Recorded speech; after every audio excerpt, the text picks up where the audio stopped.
All right, come on up, Mija. Yes, What's your name? Destiny. Destiny? Ooh, you got a cool name. Thank you, Destiny. Come on up. What's your name?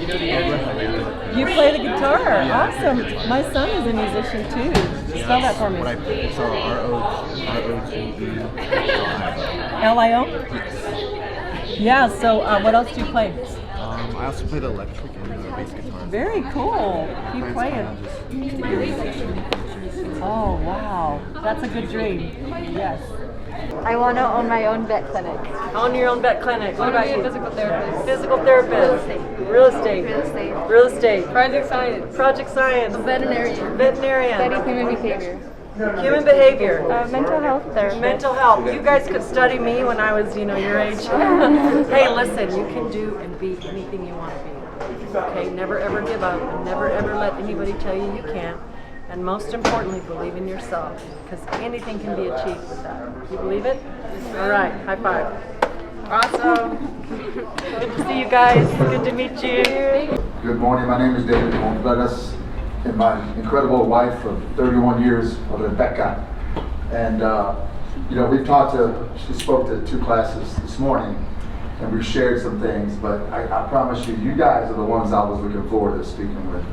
You know why? Because we relate to you more than the other classes. And we're just going to tell you a little bit about our life. We're not here to tell you how to live your life. We're going to share our story, maybe the things that line up with where you are or what you've seen in your life. So I was born and raised in Austin. My wife's from Paso. Born from Paso. You're going to hear her story independently. But we ran a nonprofit in Austin in the inner city. We call it inner city. Why? Because it's disadvantaged. It has high crime, gang activity, and all this kind of challenges. And so that's why I wanted to be there, because I understand that community. Not that I grew up in it, but I can tell you this, out of my 5 closest friends growing up, my homeboys we called back in the day, 3 ended up, and we went to high school together, and we did sports, and, but 3 of them ended up in Texas Penitentiary. 3 of my homeboys, 3. 1 died in a fiery car crash, DWI. And 1, Ruben, is the reason I'm sitting here today with you. So out of my 5 homeboys, only 1 made it out. And those other 3 guys that did time, their lives are so upside down, man. They never made it out of their situation because they had felonies and whatever, the drug addictions and all the mess that comes with making bad choices. And there was real choices. Nobody put a gun to our head to make these choices. We chose. I chose this route of least resistance. It's easier to want to fail than to try. It's easier to take that pathway of least resistance. One thing that saved me was sports. I love football because I had a temper, and in football I could take it out on the field, and it helped me. So I had a coach that really encouraged me, and I had a teacher. And those 2 people were the ones who really were the ones key for me to graduate in high school. And I know you have to have somebody on this campus, teachers, coaches, that believe the same way in you. And so I never had my father died when I was 5 years old. He was killed in my house. No 5-year-old should ever see their father dead. It's a terrible situation, very traumatic. Yes, ma'am. He was working on an air conditioning system. We bought a house with that air conditioning system, and he was training his younger brothers the business of air conditioning and refrigeration. And they had worked all day long, and they were finishing up. And my uncles, his brothers, thought he was finished, but he was still working on the unit, and they turned the power on. That's 220 volts that went into his body. All right, so electricity kills. You don't want to play with it. His brother killed him. Accidentally. Accidentally, yeah. My uncle killed my father, accidentally. So that brought a lot of trauma to our family. You can imagine, right? A lot of trauma. My mom had a 6th grade education. There were 5 of us. And all of a sudden, boom, everything's changed. Bam, that fast, that quick. Life changed for us. We lost our house. We moved back to the little 2-bedroom house. We bought a 4-bedroom house. We lost the house. We went backwards for 10 years. It was hard.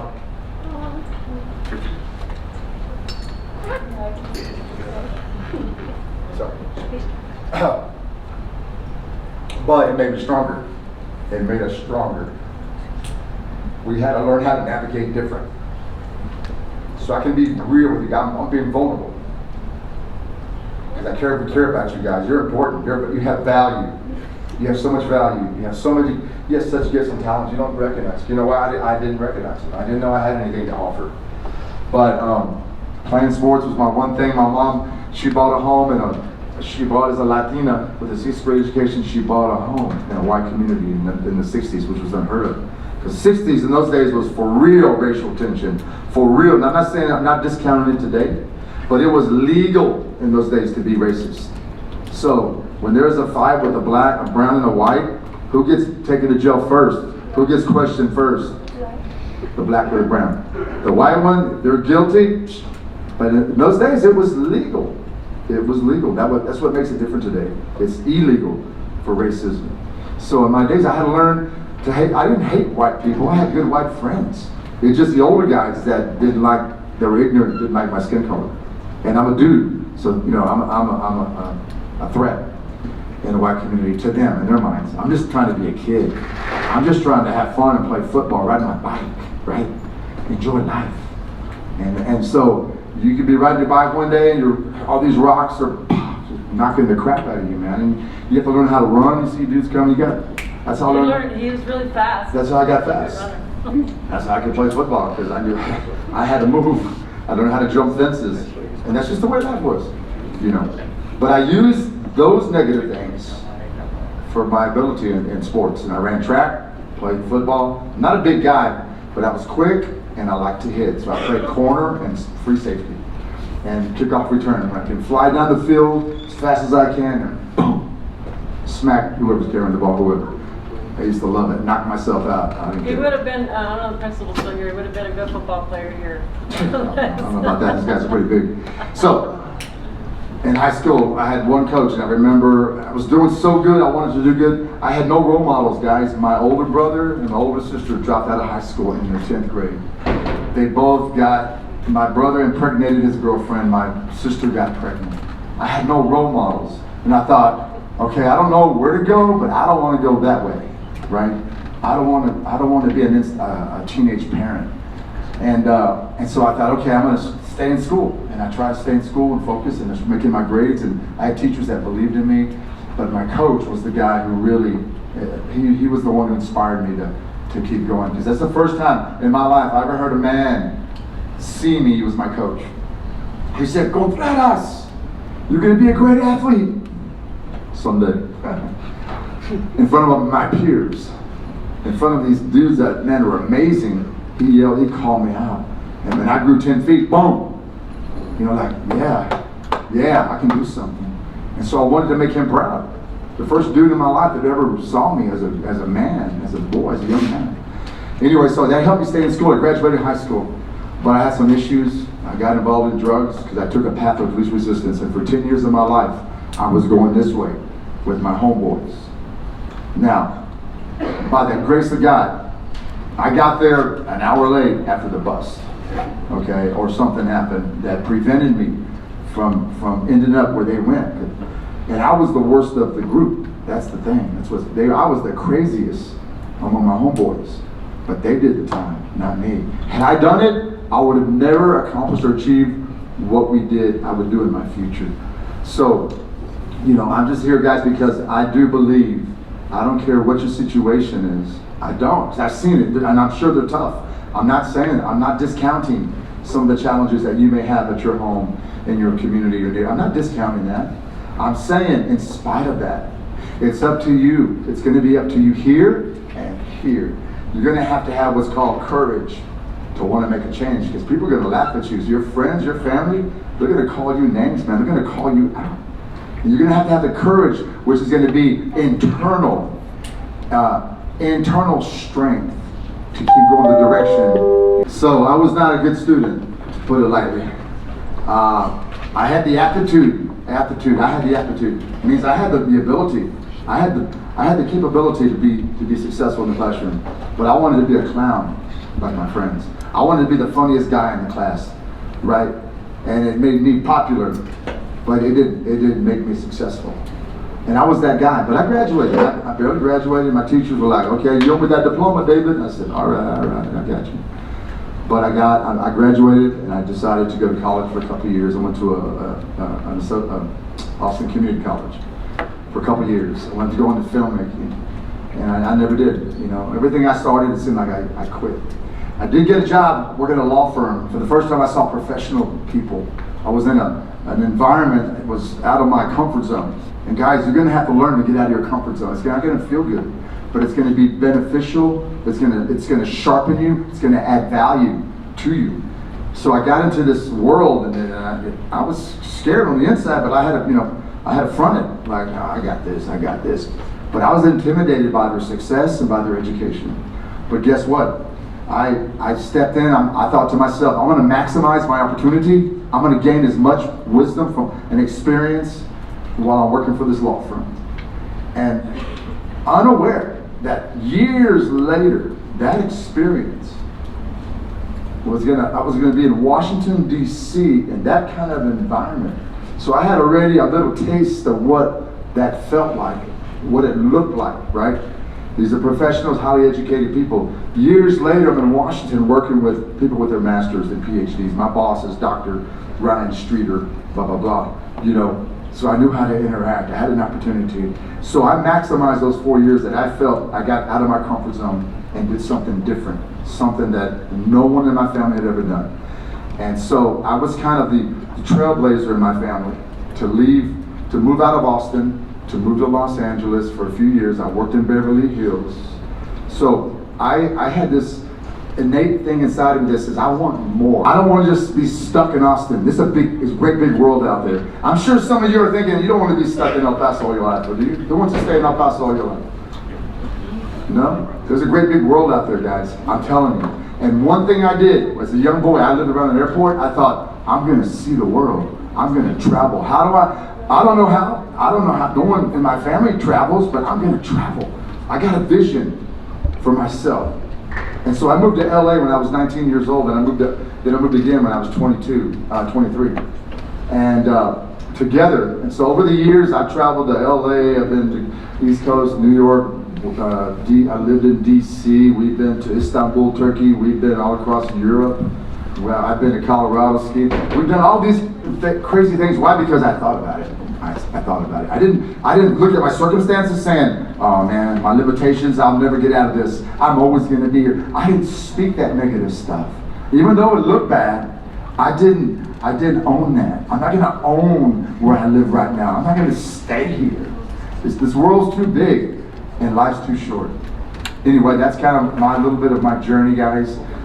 There is a book I highly recommend, and it's a powerful book, and it's called Can't Hurt Me. And it's by a top elite Navy SEAL named David Goggins. And I wasn't a reader in high school. I hated to read. I didn't like to read. I love to read today. So this book will challenge you guys to think so differently. This guy, David Goggins, grew up in a really tough situation. You have no idea. And for what he was able to do to accomplish, because he wanted to make a change. Even though he was 300 pounds, 305 pounds. I just said he's a top elite Navy SEAL. Navy SEALs, do you know who those guys are? Anybody know what a Navy SEAL is? Can you tell me? Navy SEAL? I am. Have you seen? It's a type of military. The top guys. These are the elite of the fighters in our military. So imagine a guy who's 305 pounds to become that elite soldier in America. It's amazing. But you can do whatever you put your mind to do. And so now I'm going to give you a chance to listen to this incredible story here of my wife of 31 years. We've been together. She's my best friend. She's my soulmate. She's Rebecca, my soul. Yes. And she's my little You girlfriend. need to find someone like that. Get rid of the losers and find someone like that, right? Church chick. So here's my beautiful wife, Rebecca. That's all I want. All right, guys. So I want to know how many here are sophomores? Freshmen, sophomores, juniors, Oh, wait. Wait, what are you? freshmen, sophomores, freshmen. All right, sophomores. All right, juniors, Seniors. You're both. Hey, listen, I want to just share some pictures with you because y'all want to see some pictures of the president and me in the White House, really cool ones. I want to show you. So I'm from El Paso, guys. I grew up with the Kennedys. Y'all know where the Kennedys? Anybody know where the Kennedys are? Off Zaragoza. They're the worst projects you can live in. Back in the day, the cops wouldn't even go into the Kennedys. And we had, you know, back in the day, it was where the drug dealer would park his car and open his trunk, and people would just buy drugs all day long. And so that's where I grew up. These are my kids, my family. My son, the tall guy right there, 6'5". So I'm half Yugoslavian and half Latina. And my son got my Yugoslavian genes. He's 6'5". He's actually a music producer in LA. Rihanna just bought one of his songs, and it's coming out on her album. So you'll have to, her next album, friend Caleb Contreras. My daughter, who's amazing, her husband Chris on the end, who's in the back filming, and my adopted daughter Alicia, and her son Arion, and then my granddaughter. Next picture. So this is, these are my grandkids. Grandkids are awesome. How many here have parents that have grandkids? No? Your mom, dad have grandkids? They're awesome. Next picture. So this picture is of me and the president in the Oval Office in my white suit, and this is the Oval Office, guys. It's a pretty cool place, especially for a Latina from El Paso who really shouldn't have been there. I'll tell you my story in a minute. Next one. That's okay. We're having problems with the internet. This is a cool picture. So guys, when I was in the White House, listen to this. I had the rank of a 2-star general. So they used to call me the Honorable, which is really cool. And so this is a picture of me and the president when he commissioned me. Next picture. This is me and my kids, again in the Oval Office. Show the one with the red dress, that one. So this is a really cool picture. So how many know who Secretary Colin Powell was? He was head of Secretary of State. He was the first African American Secretary of State of our nation. And in this picture, General. In this picture, we're talking about invading Iraq. So I was in the White House when 9/11 hit and the Twin Towers fell. And I'm going to give you a book when you leave here. You're going to be able to read about that story. Pretty crazy story. So it's important for you to be able to see pictures because pictures sometimes will give us kind of a visual for where we are. So I'm from El Paso, guys. I grew up here. I came from a jacked family. How many of you have jacked family members? Come on. And those of you that are raising your hand, you know there's some jacked family members in your family. So hey guys, listen. My mom was a heroin addict, and she was on the streets of Juarez and El Paso, and there are 5 of us in the family. I have an older brother who's Mexican. My twin brother and I's dad is white. My sister's brother is black. And we used to tell my mom, you just need the Asian to complete the circle of diversity in the family. She was an all-inclusive gal, let me tell you. Hey, none of us knew our fathers, and we grew up in a pretty jacked environment. But guess what? Where you are in your environment today, and I know some of you guys have some rough environments, and other of you don't. Other you have, you know, great moms and dads that love you and want to see your potential. But for those of us that don't have the ideal parent and don't have what we need at home, the important thing is where you are today doesn't need to be where you are tomorrow. Right? So your current situation and your current environment does not dictate your future. And like you guys, you know, I went to school and had great teachers around me that were always giving me, you know, trying to help me and trying to tell me that I was smart.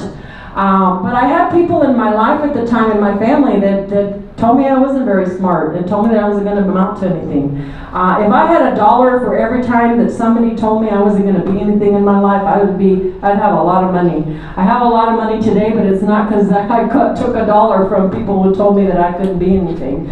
But I was an underachiever. So I was the kid that was getting pulled out of class and, you know, sent to the principal's office.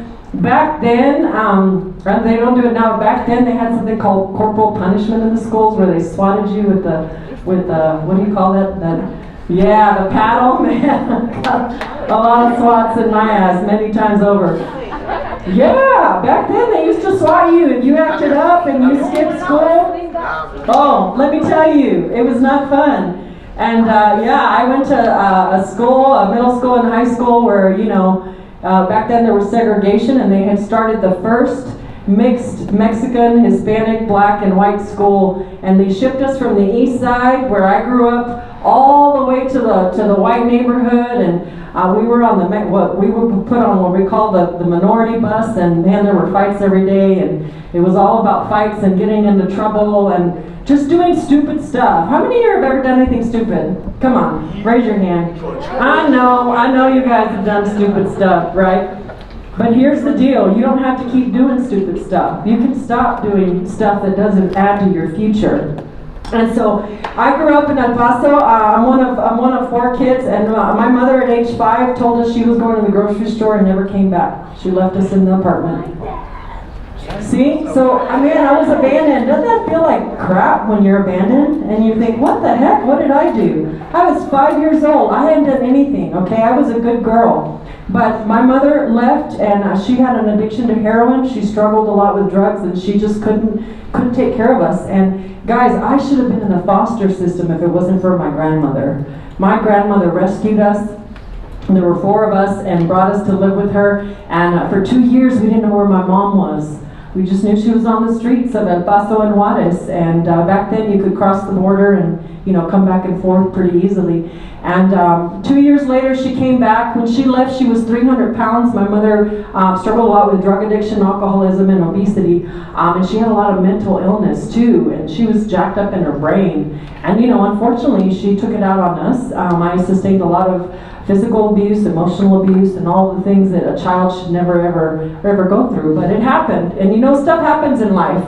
And when stuff happens, we have a choice of whether or not we're going to allow that to get us down and keep us in the gutter and keep us in the dump, or whether we're going to be the one to get out and say, I'm not going to live like that. And so my mother came back and she got healing for her drug addiction, and she was able to stop doing drugs, but she still had a lot of jacked up ways about her because she hadn't dealt with her mental illness or all the trauma of her past. She had been sexually abused. I've been sexually abused. I was sexually abused at age 5. I was sexually abused at age 13 by a 27-year-old man. And I had a lot of problems in my life. And don't you hate it when stuff just keeps happening and you're like, dang, why does this keep happening to me again and again and again? I was faced with barrier, challenge after challenge, issue after issue. And as a teenager, when you're involved in that stuff, it affects you, right? It just affects your brain. It affects the way you think. I couldn't sleep. And I grew up in poverty, guys, okay? So I'm in school. I'm just trying to do what I can to do my homework, and the lights get cut off for a week. You can't see your homework in the dark. The water gets cut off. You can't take showers. And so I grew up hating that environment. But I didn't, at the time when I was a teenager and in school, I surrounded myself with the wrong people, right? So how many here have some good friends? Good friends that make a positive difference in your life? All right. So guys, how many around here have some friends that do some stupid shit? Come on, raise your hand. Mm-hmm. Yeah, I get you. I had them too. And guess what? Those friends in 5 years, they're going to be gone. In 2 years, they're going to be gone. For you juniors and graduating, you're going to look back and you're going to go, why did I even hang out with that person? Man, they were jacked. But here's what you have to realize. You are a product of your influences. I was a product of my influences in high school. I made some really dumb decisions. I got pregnant at 17, had to drop out of high school. I'm a high school dropout, guys.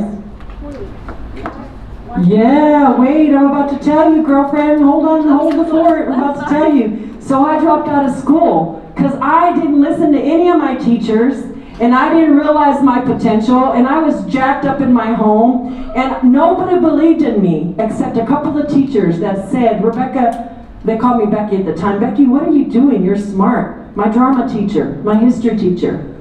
People that believed in me, but I wasn't listening to them because I thought I was all that. And I thought, you know what, I'm going to drive my own life, and I'm going to get back at my mom, and I'm going to go all out, and I'm going to get involved in a bunch of junk, and I'm going to pay her back for all that pain she caused me. But listen, guys, when you make poor choices, it's only going to hurt one person. Who's that going to hurt? You're hurting your family? You're hurting your friend? You're hurting yourself. And guess what? You have potential. And if I had listened to people that told me I have potential, I wouldn't have taken that path. But the important thing is, the path that I took when I had my daughter, it changed my life. You're going to read about it in my book, Lost Girl. There's some pretty crazy stories in there. So my daughter's baby daddy was a drug dealer. I got involved with him. He got put into prison, and then I got free. And listen, at the time, when you're involved with that crap, and you think that it's cool, and you think that you're making progress, and all of a sudden, you look back and you think, what in the hell did I do? Like, your whole future's at stake. The choices you're making today, guys, are gonna follow you. And if you wanna make it in life, and if you wanna prove to the people that told you can't, the best thing for you to do is to walk away. The most powerful thing you can do is to say no and walk away. So I made the decision after living in abject poverty and not having 2 pennies to rub together. Guys, I grew up on welfare my whole life. I hated it. Every year for school we had to wait in the Salvation Army to get our free pair of shoes. That sucked. I couldn't wear nice clothes. I never had any birthday parties. My first birthday, actually I had 2 birthday parties my whole life. My grandmother threw me. And then my husband has thrown me a birthday party since we got married when I was 21. Every year I have a birthday party. I'm a January 1st birthday girl. So my birthday's on January 1. The only problem is everybody's broke because of Christmas, so I don't get any presents. But that's okay, my husband gives me presents. But I never had birthday parties, okay? I had my lights cut off all the time. I hated living in poverty. How many here would like to be a millionaire? You want to be a millionaire? Come on. No, so very bad. Hey, it's possible. How many here would like to make 6 figures, $100,000 a year? All right, it's possible. Raise your hand. Hey guys, money is not bad. It can be bad if you don't use it for good, but we've used it for good. So it's awesome when you're able to have money because you're able to do stuff that you can't do. So my husband and I rented a jet last year, a private jet, and we took 8 of our friends to Nashville. Isn't that cool? To get on a private jet, to go on the runway and to feel that those 2 pilots are working for you, and you walk out of that plane, yes ma'am. Well, there are too many of you. But I would, if I could. Listen, you can do stuff that your family never did. You can do stuff and be the first in your family. But you're not going to do it if you keep skipping school and, getting into trouble and not making the grade. Yes, ma'am. Huh? We are millionaires. So my book is called From the Hood to the White House to Millionaire Entrepreneur. You went to the White House? Dude, I just showed you the pictures. Were you not listening? Oh man, I'll show it to you again. You were listening to me. So I worked for President Bush for 12 years. Yes. You'll be getting all the types of Huh? I got extra money left over? No, but I'm going to give you some advice. Will you listen to me today? Okay, how many here are checked out and aren't just going to listen to anything I say? Come on, be honest. How many are going to listen? Raise your hand. So here's the deal. You guys have so much potential. Guess who the fastest growing demographic in America is? Okay, the fastest growing demographic are Latinos. Okay, the second are women. All right, African Americans dominate the media industry right now in Hollywood. They're making more films and more sitcoms. You guys, it's possible to dominate industries and to be successful. The minority community is underestimated, okay? You guys know what that means? That means that people don't really see our potential unless we show them. How are we going to show them that we have potential and that we're going to dominate if we don't make good choices and don't get our education? You got to get your education. So I went back to school when I decided to change my life and get my life together. I went back to school, I got my GED. I went on a welfare to work program, okay? I wanted to get off of welfare really bad for my daughter and myself. I went on a welfare to work program and I started working for a woman by the name of Ann Richards. Ann Richards was the first female governor in Texas. She was amazing. For the first time in my life, girls and boys, I saw a woman in power.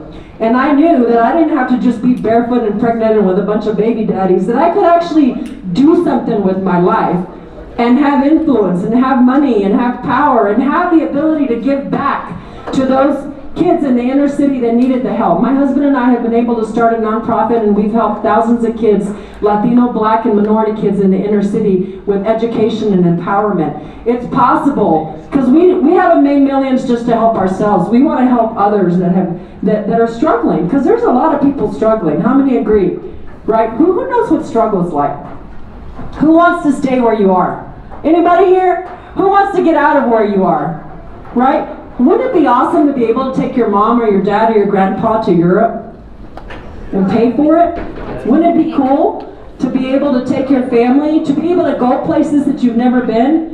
So how are we going to do that? How are you going to do that if you're not successful in your education? If you don't kick it in school and then go to college or pursue some sort of vocational training, become a plumber, become get a business degree. How many here want to start a business?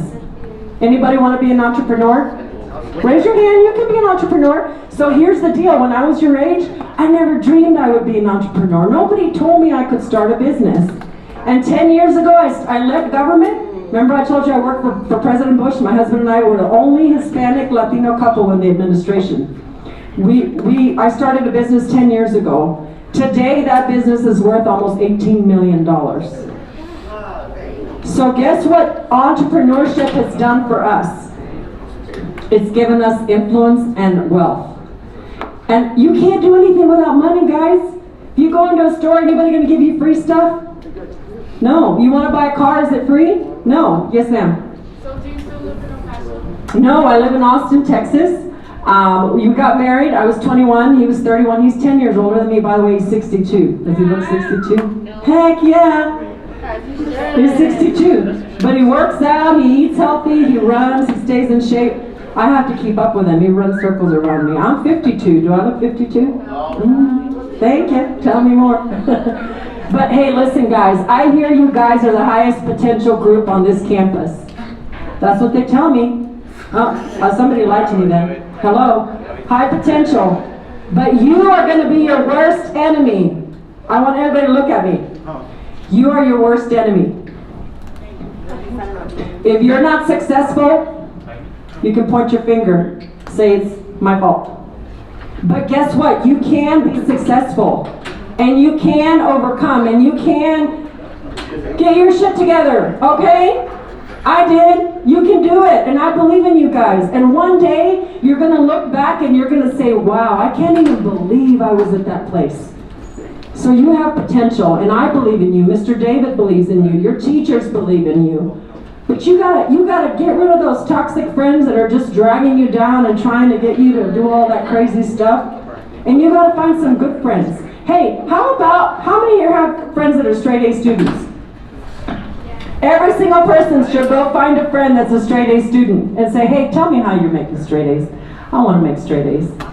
And when I come back, in a couple of months, in a year, I'm going to look for you guys, and I'm going to look for you to say, hey, miss, I'm a straight A student now, or I'm making A's and B's.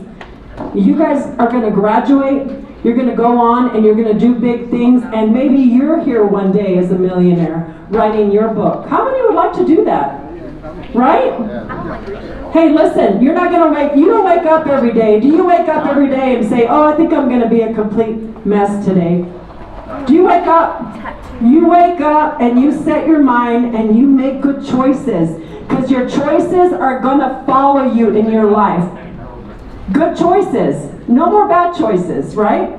So you guys take advantage of the good people here on this campus that are trying to help you, that believe in you. We believe in you. And you can achieve and accomplish anything you set your mind to do. And if you don't do it, then you're going to have one person to blame.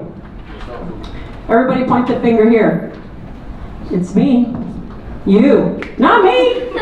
Girl, it's you. Yeah. You are responsible for yourself. Your family's not responsible for you. I just finished telling you how jacked up my family was. Okay? Your friends are not responsible for you. You're responsible for you. And when you make those right choices and you change the course of your life, you take a turn. Some of you need to do a sharp turn. Some of you need to do a whole 180. Right? So how many here are ready to take a turn? Come on, raise your hand. You can do it, guys, and we believe in you. And listen, somebody believed in me, a teacher believed in me, a mentor believed in me when I didn't believe in myself. Because I was full of so much junk in my head and in my heart. I mean, when you're abused at 5 and 13 and you're taken advantage of, that's jacked up. But somebody believed in me and looked in my eye and said, Rebecca, you can accomplish whatever you want to do. So I'm telling you here today, we believe in you. But you got to make personal choices to change where you're going and say, I'm going to do it different for my family. I'm going to be the first, maybe the first to graduate high school, right? The first to work for a governor, the first to build a business, the first to be a millionaire entrepreneur. And there are people that I grew up with that are still in the mess that we were in when we were kids because they never made the choice. David just told you about how the 5 of his best friends, 4 of them ended up in prison or dead. Right? So don't let that be your story. One day you're going to tell your story and it's going to be awesome. So I just want to add, I believe this with all my heart. There are David and Rebecca's in this room right now. There really are. I see it in your faces. We were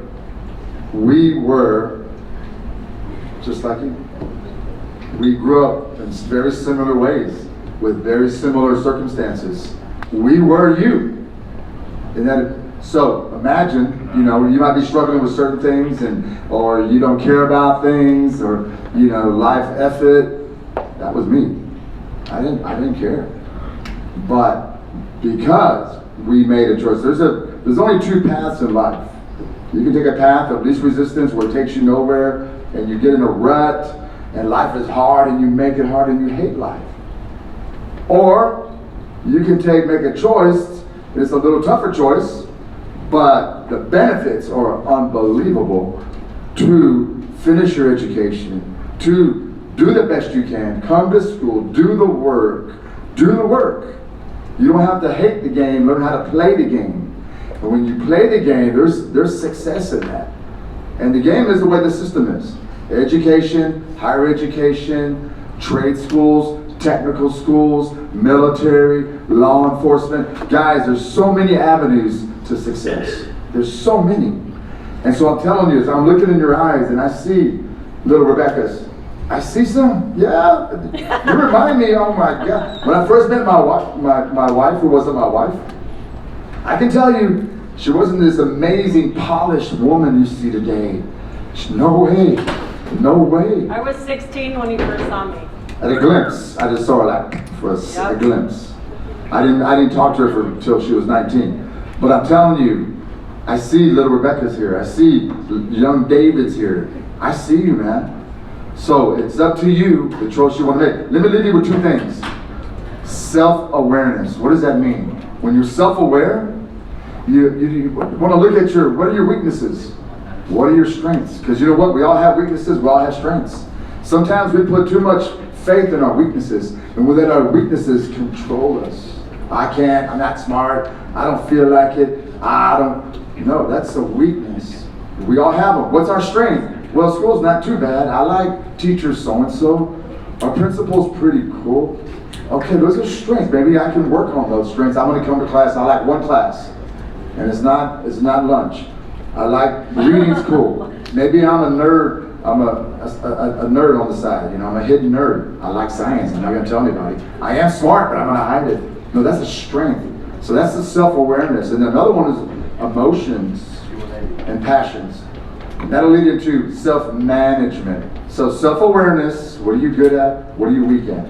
Let's figure that out. Self-management, my emotions and my passions. Do my emotions control me, or do I control my emotions? I can tell you, my emotions controlled me as a kid. I never had boundaries in my life. I didn't have a father to teach me things. I didn't have structure in my home. Not because my mother didn't care, it's because she was busy raising 5 kids, feeding us, keeping the lights on. That's a lot of credit. That's a benefit to my mama. And then I had my grandmother Maria from Mexico who didn't speak English. And she was there to help make tortillas and beans. Thank you, Jesus. Oh my God. That's when we really ate good, when my grandmother Maria came to stay. Awesome. And so, what was I talking? So self-management. So I couldn't control my emotions, guys. When I got mad, once I had a switch, But when that switch turned, I'm doing this. I didn't know how to communicate. I didn't know how to relate to men. That was my biggest problem until I played football. I couldn't identify with men because I never had a man in my house. And it was a struggle for me. So when I was in school and a man teacher told me to sit down, David, oh man, you know, that's how I got.